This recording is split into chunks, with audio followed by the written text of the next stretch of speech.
Ya, sepertinya rencana G7 berhasil meredam sedikitnya kekhawatiran market terkait dengan lonjakan harga minyak yang terjadi di hari Senin kemarin. Tapi permasalahannya adalah apa yang akan terjadi ke depan. Apakah ini berarti pertanda bagus untuk pasar atau hanya relatif rehat sementara dari kemungkinan volatility yang akan besar nanti? Ini adalah ulasannya. Oke, faktor penggerak market yang pertama datang dari G7 yang mengatakan bahwa mereka berencana untuk mengeluarkan cadangan minyak darurat mereka atau cadangan minyak strategis yang kita kenal dengan SPR. Kalau sebelumnya kita hanya mengenal SPR dari Amerika saja, ternyata negara-negara G7 sudah mensoundingkan ataupun mengusulkan bahwa kemungkinan mereka akan mengeluarkan ini hanya untuk mencegah kemungkinan terburuk dari dampak perang yang terjadi di Iran. Di sisi yang lain, kita melihat dari pernyataan Trump di malam hari tadi sebetulnya sempat meredam juga ketegangan tersebut, menambah ya bisa dikatakan tekanan untuk harga minyak. Tapi yang seperti yang kita lihat, klaim dari Trump ini kemungkinan bisa dibantah juga oleh Iran, sehingga kalau misalnya kita perhatikan mungkin perang bisa saja betul berakhir tapi tidak dengan target yang diinginkan oleh Trump. Nah, itu sebabnya Iran pun mengingatkan bahwa kalau misalkan serangan terus berlanjut, atau dengan kata lain, jika Amerika dan Israel terus memaksakan serangan tersebut, maka dipastikan akan ada pemblokiran terkait dengan minyak atau ekspor minyak. Nah, ini yang akan menjadi concern kita ke depan, sehingga harus dipastikan apakah keduanya setuju untuk mengakhiri atau tidak. Oke, yang pertama terkait dengan G7. Sepertinya nanti akan ada pertemuan lanjutan, dan itu adalah tingkat menteri untuk membahas kemungkinan yang akan dilakukan dan mematangkan rencana mereka. Nah, situasinya begini. Kalau ternyata memang gangguan pasokan tersebut bisa diredam, maka pertanyaan selanjutnya adalah berapa besar yang akan dirilis dari jumlah pasokan ataupun dari minyak strategis tersebut. Kalau seandainya ini mencukupi untuk mengcover dari potensi gangguan Selat Hormuz, maka bisa saja ini akan meredam harga minyak sehingga akan menyebabkan minyak kembali turun di bawah level $80. Tapi hati-hati, kalau ternyata itu tidak cukup, maka harus dicari cara lain kalau misalkan konflik masih terus berlanjut. Dan sepertinya untuk saat ini bisa dikatakan kita masih mengandalkan anggapan bahwa G7 akan melakukan kebijakan terkoordinasi tersebut. Kalau seandainya ini berhasil, maka mungkin harga emas ataupun bahkan indeks saham itu akan kembali lanjutkan rebound.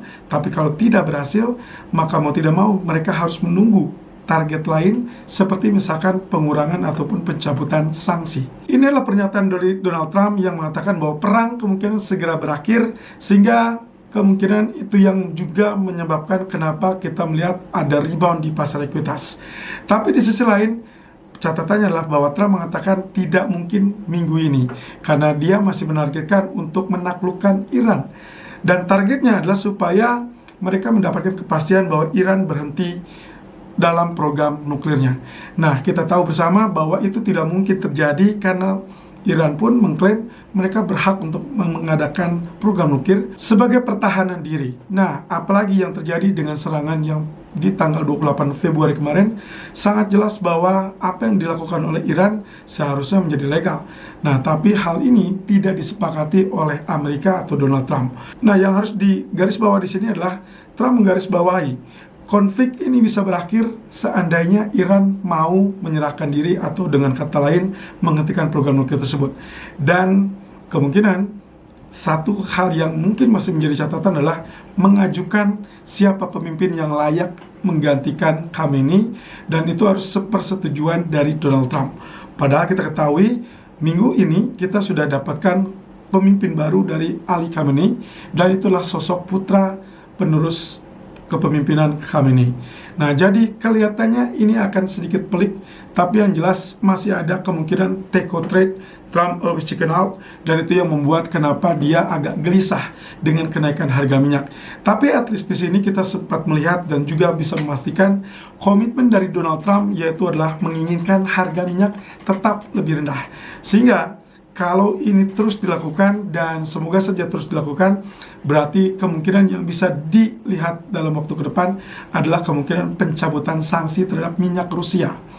Kita sudah tahu Venezuela sudah dicabut sanksinya, dan beberapa atau bahkan sebagian besar dari produk minyak Venezuela itu sudah dikuasai Amerika.